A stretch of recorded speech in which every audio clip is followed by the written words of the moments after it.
How did you do that?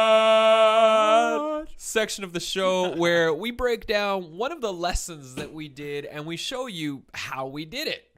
Yeah. So today we're going to take you up to Salish Canyon, where we help you basically create your sales content, your message that you want to share with your people. So this is the first lesson at Salish Canyon, and we're just going to show you a little bit, and then we'll tell you how we did it.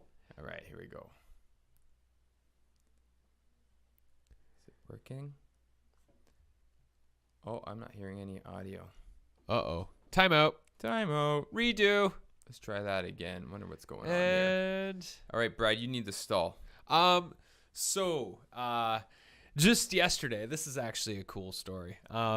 We got this little chair, and yesterday Soren, my son, he's 2.5 now. He came into the office while I was working on some Mighty Network stuff, and he was just like, "Papa, I want to work on a computer with you." So I was like, cool. So I went to the closet and I pulled out his little chair. Blair and I always joke that Soren's going to be the future CEO of the company, and that him and his buddies are taking over when they're 7 so we can retire. And so anyways, he sat down in the chair right beside my desk. I was at the stand-up desk and he was sitting at my feet. And he's like, "Papa, where's my computer?" So I grabbed a clipboard, a piece of paper, and I drew him a computer. And he freaking sat there and colored for like 10 minutes.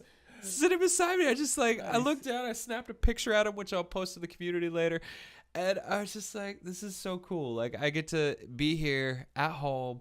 My son's working at my feet right now. I'm working on something I'm super stoked about. I was just like, nice. Dream accomplished. CEO Thank training you. Yeah. 101. It was such a beautiful experience, and for all of you out there, that's what it's all about, to have that freedom and to have that ability to be at home with our kids and to just get to foster that experience. And it was just a really beautiful moment. All right, let's hope. Hey, good stalling, eh? Yeah, it was good Quite stalling. the hike up the mountain. Man, any wonder they call this ooh-ah point. Look at this. Ooh-ah point. Right? Oh, all right. Well, I'm pooped. So what do y'all say we stop here and we do our first lesson on building sales letters? Did somebody say sales letters? Who's that? Oh boy, it's your lucky day. My name is Rick McGillicuddy, and I am the New York Times best-selling author of the Suicide Sales Machine. Basically, I help my clients write such good sales copy that people kill themselves if they don't get what you're selling. I also created the Extreme Sales Home Study course. It's basically the pressure cooker, wound poking, high converting sales blueprint for breaking people down and turning them into high paying clients. What do you say I make this your day? What do you say I co-teach this lesson with you? How do you say no to You that? seem to Sounds really know great. about sales, and so I'm sure there's something that you could probably teach our students. So what the heck? Sure. Let's do it. Why don't you join us? Well, super duper, that's fantastic. Just give me a minute. I gotta go get a coffee and then we'll begin. Just wait right here. I'll be right back. Okay, Slick Rick. Well, we'll just be here. Yeah. Thus begins your journey of learning sales copy. Yeah, totally. So yeah, that's we wanted to showcase the juxtaposition of what a lot of us have experienced in sales and sales funnels and kind of poking fun at it. Yeah.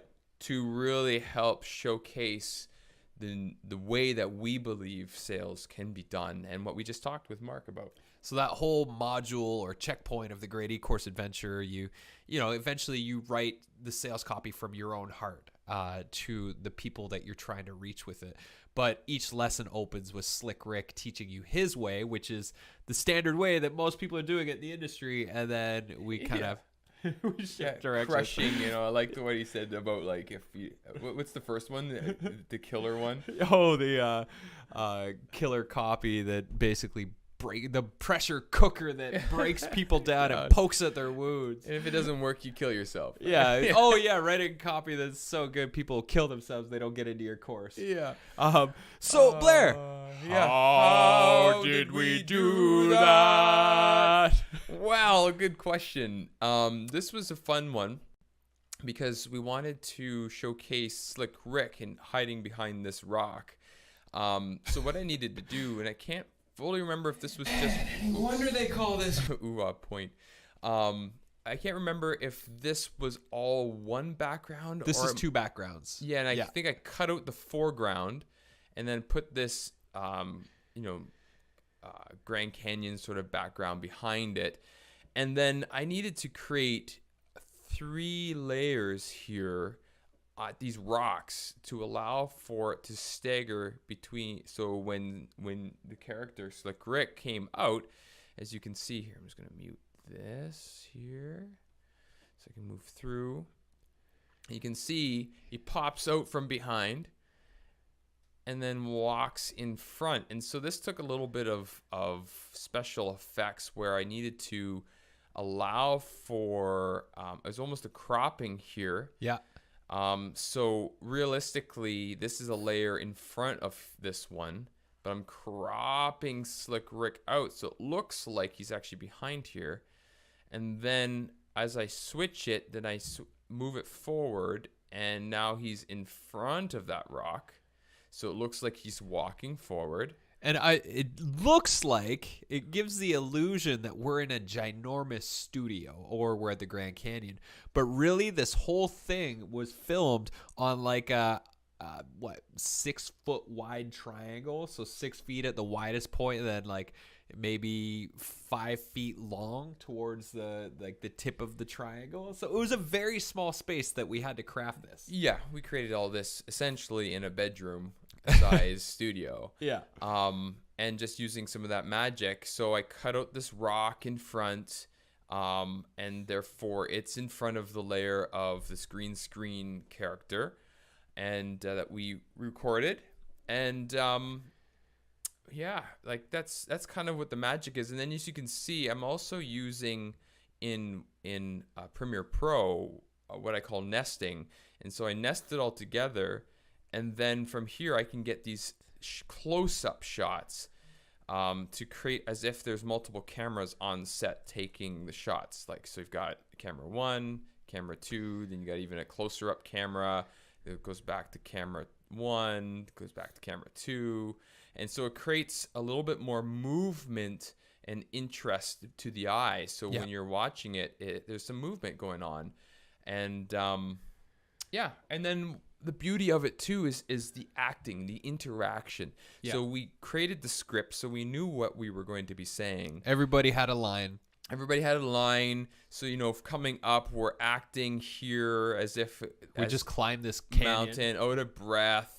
We're interacting with the background to give that sort of sense of reality, pointing to it, commenting on it, and then also getting the sight lines. So you can see here the sight lines were in place as well. So that's something that I've definitely brought forward to this creation, and having someone behind the camera assisting, making sure it looks good and helping those things, because it would have been really challenging for Brad and Andy to create that if I wasn't viewing it from behind the camera. Yeah. So, and it's so fun what we can do. Like what we have here, once you learn the basics of green screen, this is totally doable, that you could duplicate what we've done here quite easily. And even the interaction between me and Slick Rick, like we knew, because we had the background chosen first, which is really essential for doing green screen work, because you have to know your background.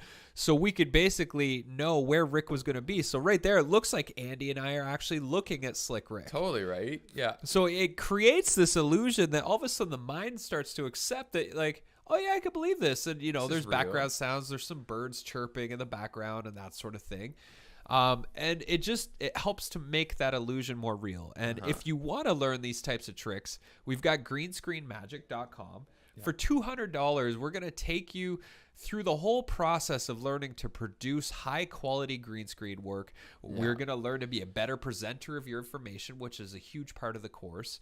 And in the end, you're going to learn how to do all these types of cut shots, how to create your own stages and backgrounds, just like Blair did Pretty here much with just what multiple we've layers. done here. We go through all those processes. And so, yeah, if this is something that you're interested, like to take further, so your creativity and your imagination can start to come to life, yeah, go, head on over, check it out. And if you're doing the whole 2 to 4 year university degree with building your online course business, then you'd be silly not to get this course right now at this stage of development, because it's going to teach you, it's going to accelerate your path. We had to create over 100 green screen videos to be able to get to where we're at. Yeah, because this is like checkpoint 10, and probably 70-ish videos into the grading yeah, course adventure. 7 exactly, right? So we were starting to really each video I would create, I would always try to do something a little bit more, and our imagination could start to expand a little bit more,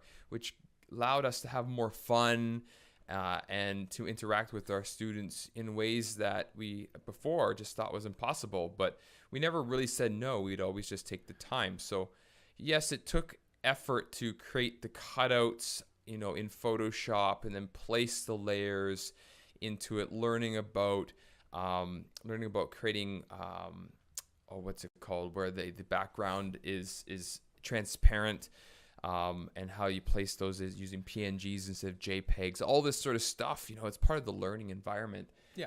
And the learning curve. But, in a couple of years from now, what you could create is going to be phenomenal. So This is art. We're here to make art. Art that educates. art that educates. I like how you're fixing your hair. Or Slick Rick's is fixing his hair. Well, it's got to look good. Yeah. And you go get a coffee, and so the characters, and then we go into the lesson, offer some stuff, and then we finish it up with a really fun little splash there. Ooh. So that, folks, is How we did that.